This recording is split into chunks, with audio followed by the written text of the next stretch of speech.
जय जोहार, नमस्कार। आप देख रहे हैं सुप्रभात न्यूज छत्तीसगढ़। आइए जानते हैं छत्तीसगढ़ की टॉप बड़ी खबरों को। इससे पहले छत्तीसगढ़ के कौन से जिले से न्यूज को कहां से देख रहे हैं, कमेंट में जरूर बताएं, साथ ही लाइक जरूर करें। 31 मार्च को कुंवरगढ़ महोत्सव का शुभारंभ। सीएम विष्णुदेव साय करेंगे 133 करोड़ के विकास कार्यों का उद्घाटन। रायपुर के धरसीवा में 31 मार्च 2026 को मुख्यमंत्री विष्णुदेव साय कुंवरगढ़ महोत्सव का शुभारंभ करेंगे। इस मौके पर क्षेत्र को 133 करोड़ की विभिन्न विकास परियोजनाओं की सौगात दी जाएगी। विधायक अनुज शर्मा ने कहा कि ये आयोजन क्षेत्र के विकास और सांस्कृतिक पहचान को नई दिशा देगा। दरअसल आपको बता दें कि विधायक अनुज शर्मा ने कहा कि कूड़ा नगर अपनी समृद्ध सांस्कृतिक विरासत और ऐतिहासिक महत्व के लिए जाना जाता है। राजा कुंवर सिंह गोंड की विरासत आज भी यहाँ की संस्कृति में झलकती है। इस महोत्सव का उद्देश्य क्षेत्र की संस्कृति को बढ़ावा देने के साथ साथ स्थानीय प्रतिभाओं का मंच उपलब्ध कराना है। महावीर जयंती पर रायपुर में मांस मटन की बिक्री पर रोक। 31 मार्च को दुकानें और बूचड़ खाने रहेंगे बंद। दरअसल आपको बता दें, महावीर जयंती के अवसर पर 31 मार्च 2026 को रायपुर नगर निगम क्षेत्र में मांस मटन की बिक्री पूरी तरह प्रतिबंधित रहेगी।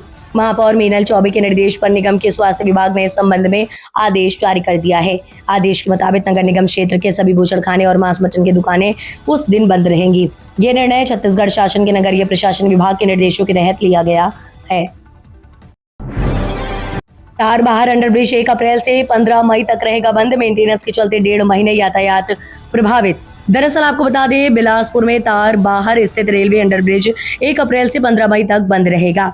दक्षिण पूर्व मध्य रेलवे प्रशासन ने जर्जर हो चुके इस अंडरब्रिज की मरम्मत के लिए ये निर्णय लिया है। लगभग 1.5 महीने तक चलने वाले इस कार्य के दौरान यातायात प्रभावित रहेगा। ये अंडरब्रिज बिलासपुर स्टेशन यार्ड की किलोमीटर 719-28-30 पर स्थित है। रेलवे प्रशासन के अनुसार बेहतर सुविधाएं उपलब्ध कराने के उद्देश्य से इस अवधि में मरम्मत कार्य कराया जाएगा। लोग चुचुहिया पारा रोड अंडरब्रिज और हेमू नगर रोड ओवरब्रिज का उपयोग कर आवागमन कर सकेंगे। प्रयोगशाला परिचारक भर्ती काउंसलिंग का शेड्यूल जारी। छत्तीसगढ़ के युवाओं के लिए गुड न्यूज है। प्रयोगशाला परिचारक भर्ती काउंसलिंग का शेड्यूल जारी कर दिया गया है। काउंसलिंग के शेड्यूल की प्रक्रिया 1 अप्रैल से शुरू होगी। मेरिट सूची में स्थान पाने वाले अभ्यर्थियों के लिए काउंसलिंग प्रक्रिया सुबह 10 बजे से शाम 5 बजे तक होगी। उच्च शिक्षा संचालनालय ने प्रयोगशाला परिचारक के पदों पर सीधी भर्ती के लिए चयनित अभ्यर्थियों की काउंसलिंग का इंतजार खत्म कर दिया है।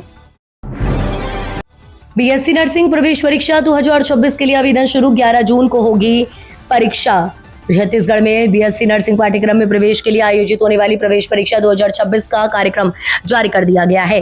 छत्तीसगढ़ व्यावसायिक परीक्षा मंडल नवा रायपुर द्वारा जारी सूचना के अनुसार अभ्यर्थी 27 मार्च 2026 से ऑनलाइन आवेदन कर सकते हैं। आवेदन की अंतिम तिथि 27 अप्रैल 2026 शाम 5 बजे तक निर्धारित की गई है। आवेदन प्रक्रिया पूरी होने के बाद अभ्यर्थियों को 28 अप्रैल 30 अप्रैल 2026 तक अपने आवेदन पत्र में त्रुटि सुधार का अवसर भी दिया जाएगा।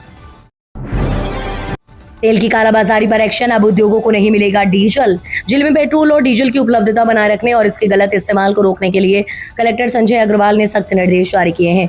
यह आदेश राज्य सरकार के खाद्य एवं नागरिक आपूर्ति विभाग के दिशा निर्देशों के तहत लागू किया गया है। जारी निर्देशों के अनुसार अब पेट्रोल पंप संचालक बिना अनुमति किसी भी उद्योगों को डीजल नहीं दे सकेंगे।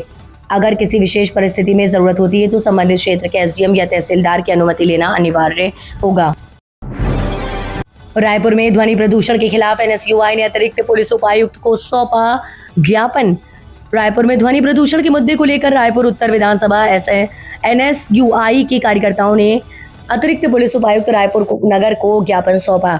ये ज्ञापन एनएसयूआई के विधानसभा उपाध्यक्ष आशीष वाजपेयी के नेतृत्व में दिया गया। ज्ञापन में उल्लेख किया गया है कि थाना तेलीबांधा क्षेत्र में संचालित पियानो प्रोजेक्ट और रास्ता रेस्टोरेंट तथा नवा रायपुर स्थित एसले वेयर कैफे सहित अन्य खुले क्षेत्र में संचालित क्लब एवं रेस्टोरेंट द्वारा रात्रि 10 बजे के बाद भी तेज ध्वनि में डीजे एवं संगीत का संचालन किया जा रहा है।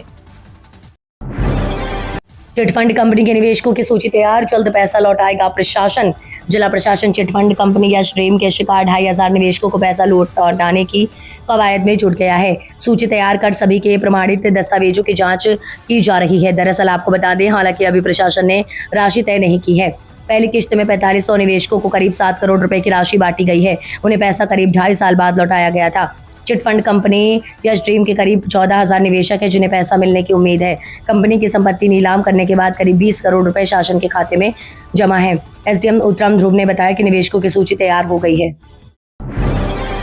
लोकसभा में 30 मार्च को नक्सलवाद उन्मूलन पर होगी बड़ी चर्चा। 5 दशकों से भी अधिक समय से बस्तर के सामाजिक ताने बाने को नष्ट कर रहा नक्सलवाद आज समाप्ति की है। दरअसल आपको बता दें कि नकारात्मक विनाशकारी विचारधारा ने न केवल बस्तर के विकास को अवरुद्ध किया है बल्कि निर्दोष आदिवासियों की जान भी ली। लेकिन मजबूत राजनीतिक इरादे की बदौलत आज बस्तर का 96% क्षेत्र नक्सली गतिविधियों से मुक्त हो चुका है। विषय पर 30 मार्च को लोकसभा में अहम चर्चा होगी। इस आग ने हजारों जिंदगियां ली, अनगिनत घर उजाड़े और एक क्षेत्र को बदल कर रख दिया। अब समय के हिसाब से बदलेगा बिजली बिल। देश में बिजली खपत के तरीके में बड़ा बदलाव होने जा रहा है। 1 अप्रैल 2026 से पड़ोसी राज्य बिहार में स्मार्ट मीटर उपभोक्ताओं के लिए टाइम ऑफ डे टैरिफ लागू किया जा रहा है, जिसके बाद संकेत मिल रहे हैं कि छत्तीसगढ़ में भी जल्द ही यही व्यवस्था लागू हो सकती है। इस नई प्रणाली के तहत अब बिजली का बिल इस बात पर निर्भर करेगा कि आप किस समय बिजली का उपयोग कर रहे हैं। नई व्यवस्था के अनुसार बिजली दरें पूरे दिन एक समान नहीं रहेंगी बल्कि मांग के आधार पर अलग अलग समय पर बदलती रहेंगी। नारनौल के सोमेश बने खेलो इंडिया में शूटिंग डायरेक्टर, युवाओं को देंगे ट्रेनिंग। खेल एवं युवा कार्यक्रम विभाग के तत्वाधान में भारतीय तीरंदाजी संघ के सौजन्य से रायपुर में 30 मार्च से 3 अप्रैल तक खेलो इंडिया जनजातीय खेलों का आयोजन किया जाएगा। इन खेलों के संचालन के लिए जारी 25 सदस्यीय सूची में महेंद्रगढ़ जिले के नारनौल के मोहल्ला जमालपुर के तीरंदाज सोमेश को शूटिंग निर्देशक नियुक्त किया गया है। सोमेश की नियुक्ति से परिवार और परिचितों में खुशी का माहौल है। परिजनों ने इसे जिले और प्रदेश के लिए गर्व की बात बताते हुए उन्हें बधाई दी। बिलासपुर में 51 किलोग्राम के सफ्टिक शिवलिंग की प्राण प्रतिष्ठा। आज से 3 दिवसीय प्राण प्रतिष्ठा महोत्सव। दरअसल आपको बता दें, बिलासपुर के नूतन चौक सरकंडा में साईं मंदिर परिसर में 51 किलोग्राम के सफ्टिक शिवलिंग की प्राण प्रतिष्ठा की जाएगी। मंदिर समिति का दावा है कि यह छत्तीसगढ़ का पहला सफ्टिक शिवलिंग होगा। 3 दिवसीय प्राण प्रतिष्ठा महोत्सव आज 29 मार्च से शुरू होगा। मंदिर समिति के अमित तिवारी ने बताया कि हिमालय से प्राप्त शुद्ध सफ्टिक से निर्मित यह शिवलिंग भगवान शिव के निरंकार स्वरूप का प्रतीक है। इसे अत्यंत शक्तिशाली, सकारात्मक ऊर्जा का केंद्र और ध्यान साधना के लिए विशेष प्रभावशाली माना जाता है। 300 रुपए तक महंगा हुआ खाद्य तेल, प्लास्टिक बोतल व डिस्पोजल के भी बढ़े दाम। खाड़ी देशों में चल रहे युद्ध से खाद्य तेल में आग लगी है। गोल बाजार के थोक व्यापारियों के अनुसार पिछले 1 सप्ताह में रसोई में उपयोग होने वाले खाद्य तेलों के दाम 140 रुपए से लेकर 300 रुपए प्रति टीन तक बढ़ गए हैं। इसके साथ ही प्लास्टिक बोतल और डिस्पोजल सामग्री भी महंगी हो गई है। दरअसल आपको बता दें कि डिस्पोजल सामान में प्रति बंडल 5 से 10 रुपए तक की बढ़ोतरी हुई है। पहले 15 रुपए में मिलने वाला डिस्पोजल बंडल अब 20 रुपए तक पहुंच गया है। बिलासपुर में बर्ड फ्लू, दुकानें बंद कराने से भड़के कारोबारी। दरअसल छत्तीसगढ़ के बिलासपुर में बर्ड फ्लू फैलने के बाद अब चिकन अंडा कारोबारियों ने प्रशासन के खिलाफ मोर्चा खोल दिया है। जिला प्रशासन ने अलर्ट जारी कर चिकन अंडों की बिक्री पर प्रतिबंध लगा दिया है, जिससे रोजाना 1 करोड़ से अधिक की बिक्री प्रभावित हो रही है। प्रशासन के सख्त रुख अपनाने से नाराज कारोबारियों ने अब विधायक अमर अग्रवाल के बंगले का घेराव कर दिया। उन्होंने एक जरूरी गाइडलाइंस के साथ दुकानें खोलने की छूट देने की मांग की है। उन्होंने कहा कि 200 दुकानें प्रभावित हो रही हैं, रोजगार बंद होने से भुखमरी के हालात हैं। बायोमेडिकल वेस्ट प्रबंधन पर संभाग स्तरीय मंथन। बायोमेडिकल वेस्ट के सुरक्षित एवं वैज्ञानिक निस्तारण की व्यवस्था को और अधिक प्रभावी बनाने तथा वर्ष 2025-26 के लिए शुल्क दरों के पुनर्निर्धारण के संबंध में आज संभागायुक्त महादेव कावरे की अध्यक्षता में संभाग स्तरीय समीक्षा बैठक आयोजित की गई है। बैठक में रायपुर संभाग के सभी जिला कलेक्टर, मुख्य चिकित्सा एवं स्वास्थ्य अधिकारी, इंडियन मेडिकल एसोसिएशन के पदाधिकारी, प्रदूषण नियंत्रण मंडल के अधिकारी तथा बायोमेडिकल वेस्ट निस्तारण से जुड़े सर्विस प्रोवाइडर SMS कंपनी के प्रतिनिधि उपस्थित रहे। रायपुर में बदलेगी पहचान, कोतवाली चौक बनेगा जैन स्तंभ चौक। दरअसल आपको बता दें, राजधानी रायपुर में ऐतिहासिक स्थलों और प्रमुख मार्गों की पहचान बदलने की दिशा में नगर निगम ने बड़ा कदम उठाया है। शहर के पुराने और चर्चित सिटी कोतवाली चौक का नाम अब जैन स्तंभ चौक करने का प्रस्ताव तैयार किया गया है। ये प्रस्ताव मेयर इन काउंसिल से मंजूरी मिलने के बाद अब अंतिम स्वीकृति के लिए सामान्य सभा में पेश किया जाएगा। करीब 1.5 सदी पुरानी कोतवाली चौक शहर के इतिहास का महत्वपूर्ण हिस्सा रहा। छत्तीसगढ़ में TOD सिस्टम लागू, स्मार्ट मीटर उपभोक्ताओं को मिलेगा फायदा। अब बिजली का बिल आपके उपयोग के समय पर निर्भर करेगा। पड़ोसी राज्य बिहार में 1 अप्रैल 2026 से स्मार्ट मीटर वाले उपभोक्ताओं के लिए टाइम ऑफ डे टैरिफ लागू किया जा रहा है। इस व्यवस्था के तहत दिन के अलग अलग समय पर बिजली दरें अलग होंगी। राज्य बिजली कंपनी के इस कदम के बाद छत्तीसगढ़ में भी इस प्रणाली को लागू करने के संकेत मिले हैं। प्रणाली को लागू करने की जिससे उपभोक्ताओं को अपनी खपत बेहतर तरीके से प्रबंधन करने का मौका मिलेगा। आधी रात प्रशासन का बड़ा एक्शन, रेत माफियाओं पर शिकंजा।